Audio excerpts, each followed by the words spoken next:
കഴിഞ്ഞ UPSC civil service പരീക്ഷയിൽ സംവരണ വിഭാഗത്തിൽ IAS സ്വന്തമാക്കിയവരിൽ കോടിപതികൾ ധാരാളമുണ്ടെന്ന് റിപ്പോർട്ട്. സാമ്പത്തികമായി പിന്നാക്കം നിൽക്കുന്നവർക്ക് 10% സംവരണം. ഈ വിഭാഗത്തിൽ 104 പേരാണ് 2025 യൂണിയൻ പബ്ലിക് സർവീസ് കമ്മീഷന്റെ സിവിൽ സർവീസ് പരീക്ഷ ജയിച്ചത്. അതിൽ കഠിനാധ്വാനത്തിലൂടെ കഷ്ടപ്പാടുകളിലൂടെ കടന്നു വന്നവർ നിരവധിയുണ്ട്. ഒരു സെക്യൂരിറ്റി ഗാർഡിന്റെ മകനും ബസ് കണ്ടക്ടറുടെ മകനും റെയിൽവേ പോർട്ടറുടെ മകളുമൊക്കെ അതിന്റെ ഉദാഹരണങ്ങളാണ്. അതോടൊപ്പം ആ പഴുതുപയോഗിച്ച് കടന്നുകൂടിയ കോടിപതികളും ധാരാളം. വൻ ബിസിനസ്സുകാരുടെ മക്കളും 1 ലക്ഷത്തിലേറെ ഫീസ് വരുന്ന ആഡംബര സ്കൂളുകളിൽ പഠിച്ചു വരുന്നവരുമൊക്കെയുണ്ട് ഇക്കൂട്ടത്തിൽ. 8 ലക്ഷത്തിൽ താഴെ വാർഷിക വരുമാനമുള്ള മുന്നോക്ക വിഭാഗങ്ങളിലുള്ളവർക്കാണ് സാമ്പത്തിക പിന്നോക്ക വിഭാഗത്തിൽപ്പെടുത്തി സംവരണം അനുവദിച്ചിട്ടുള്ളത്. 2019 മുതലാണ് ഈ സംവരണം നൽകുന്നത്. മാർച്ചിൽ ഫലം വന്ന UPSC പരീക്ഷയിലൂടെ ഇത്തവണ 958 പേരാണ് IAS നേടിയത്. അതിൽ സാമ്പത്തിക സംവരണത്തിലൂടെ ജയിച്ചു കയറിയത് 104 പേരാണ്. അതിൽ 3 പേർ കേരളത്തിൽ നിന്നാണ്. ഈ വിഭാഗത്തിൽപ്പെടുത്തി IAS നേടിയ പലരുടെയും കുടുംബ പശ്ചാത്തലം പരിശോധിക്കുമ്പോൾ മറ്റൊരു ചിത്രമാണ് ലഭിക്കുന്നത്. ലക്ഷങ്ങൾ ഫീസ് നൽകേണ്ടി വരുന്ന പ്രശസ്ത സിവിൽ സർവീസ് കോച്ചിംഗ് സെന്ററിൽ പഠിച്ചു വന്നവരാണ് ഈ 104 പേരിൽ മഹാഭൂരിപക്ഷവും. ഏതാണ്ട് 65%.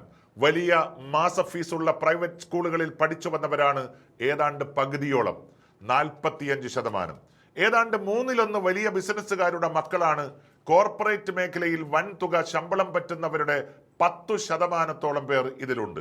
സാമ്പത്തിക സംവരണത്തിന് കീഴിൽ സിവിൽ സർവീസ് പരീക്ഷ പാസ്സായ 104 പേരിൽ 67 പേർ 2.5 ലക്ഷത്തിലേറെ ഫീസ് നൽകേണ്ട കോച്ചിംഗ് ഇൻസ്റ്റിറ്റ്യൂട്ടുകളിൽ പഠിച്ചു വന്നവരാണ്. പലരും 1-ലേറെ ഇൻസ്റ്റിറ്റ്യൂട്ടുകളിൽ പരിശീലനം നേടിയിട്ടുമുണ്ട്.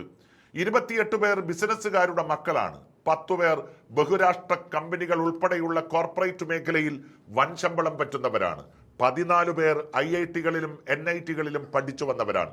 എന്നാൽ സമൂഹത്തിന്റെ താഴെക്കിടയിലുള്ള മറ്റൊരു തരത്തിലും സംവരണം ലഭിക്കാൻ സാധ്യതയില്ലാത്ത നിരവധി പേരും ഈ കോട്ടയിൽ IAS പരീക്ഷ പാസ്സായിട്ടുണ്ട് എന്ന കാര്യം ഞങ്ങൾ വിസ്മരിക്കുന്നില്ല.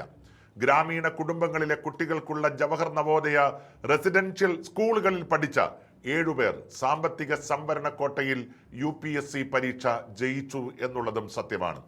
29 പേർ ഗ്രാമീണ കർഷകരുടെ മക്കളാണ്. അഭിമാനം.